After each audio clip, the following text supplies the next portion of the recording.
Hilig ka ba sa sweets and chocolates?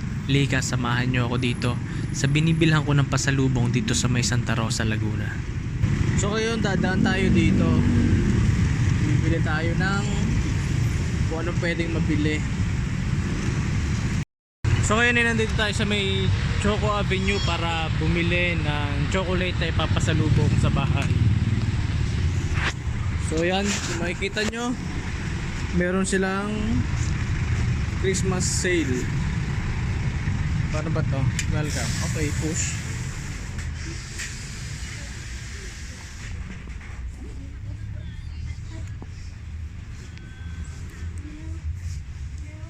So, ayan yung mga price nila dito.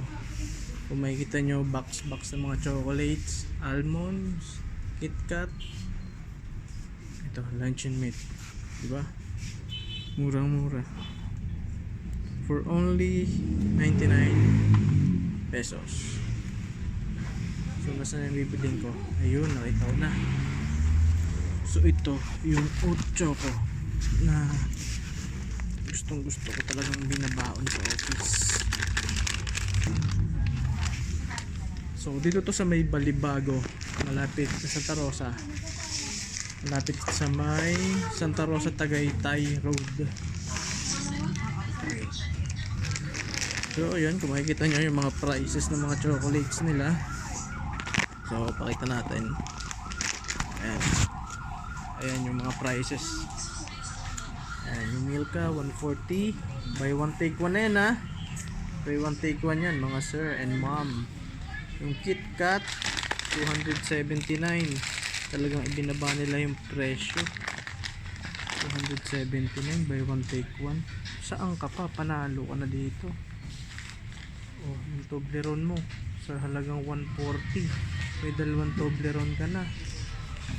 Oh, ano pang hinihintay nyo mga ma'am sir? Dayo na dito sa may Balibago, Santa Rosa. Basta dito malapit sa may Santa Rosa Tagaytay Road. Yan. Kita tayo dito ngayon para magbayad nitong ating binili. Ano, mahilig ka ba sa M&M? Magkano yung M&M? Ito isang box ng Toblerone, 672 lang. Ayan o, mahilig ka sa magpalaman ng Nutella, 2 pesos and 4 60 centavo. Oh, panalo ka na dito. Hindi, joke lang. Yung ano na ito, siguro anim to. Ayan, 750. Ayun o, 410 times 6. Panalo ka na dito. Kung mahilig ka mamapak ng Nutella.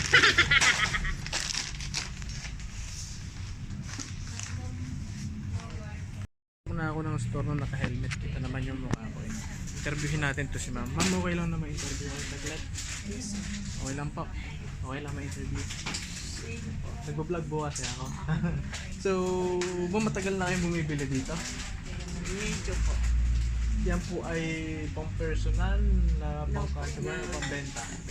Oh, yun. So, panalo ma'am yung presyo dito. Yes. Ayun. Apo, thank you po ma'am. So, nakita niyo yan guys. So, yun. Halos maubos na ni ma'am yung ano. Mukhang panalong pambenta talaga yung mga chocolate dito. Kung meron kang store, yan, kung meron kang maliit na sari-sari store, pwede yun.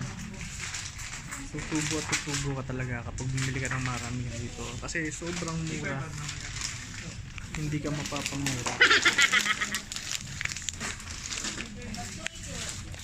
Ganyan man yung kanilang mga customer dito, bata, matanda, is talagang ayan, talaga nawiwiling bumili kasi mura. Tinamog siya, dami na pumili. At tuloy na nga tayo para magbayad ng ating binili. Benta, wala akong 10 eh. Ayan, 50. Hindi pa ganun wala. Kasi kahit ano na, may mga buy one take one na. Kailan ba kayo nag buy one take one? Pag pinost natin yan, papaubos natin yan. Hindi siya live. I mean, nag-vlog. Ayun. May vlog ko. Ano po? Ay, wait lang po. Para Nandito ba yun? So okay na ako na. Wait lang.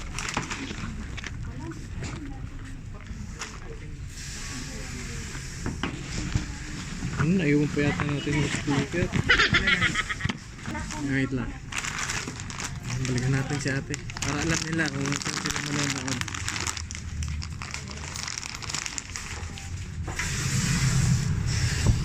Balikan natin yung sticker natin dito sa motor.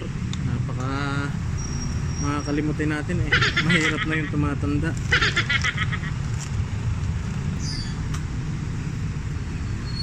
So, ito na. Hawak na natin yung sticker.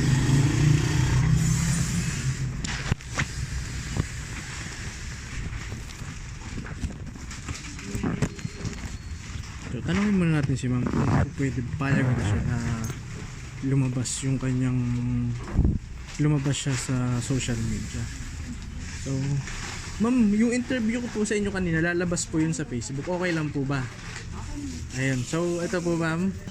Kung gusto nyo pong mapanood yung interview nyo kanina, soon i-upload natin. Either mamaya or bukas. Ito ate. Okay ma'am. So hopefully, pag na-i-upload natin is maraming makapanood at mas lumakas yung benta. Thank you.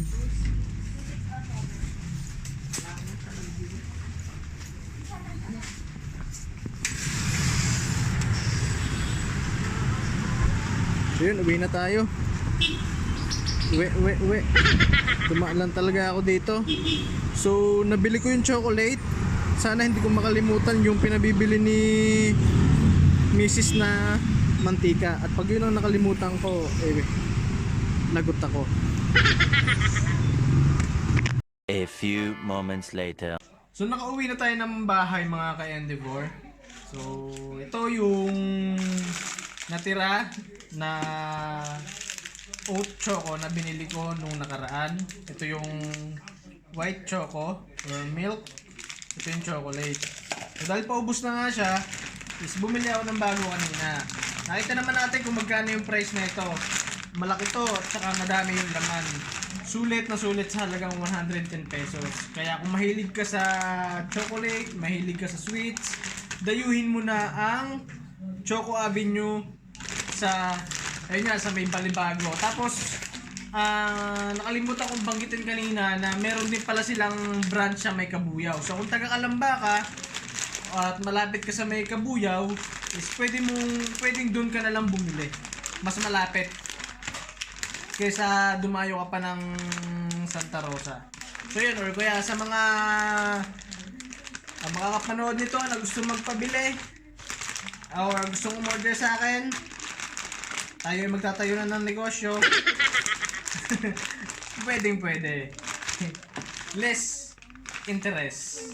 Less interest. So ayun, discounted doon kasi mababa yung presyo. Ibebenta ko sa inyo ng syempre kailangan kong tumubo. So ayun, hanggang sa susunod na vlog, maghahanap pa tayo ng mga kainan, mga tindahan na pwede kong may share sa inyo na masasarap ang pagkain. So hanggang dito na lang, hanggang sa muli, at God bless at ingat kayo palagi.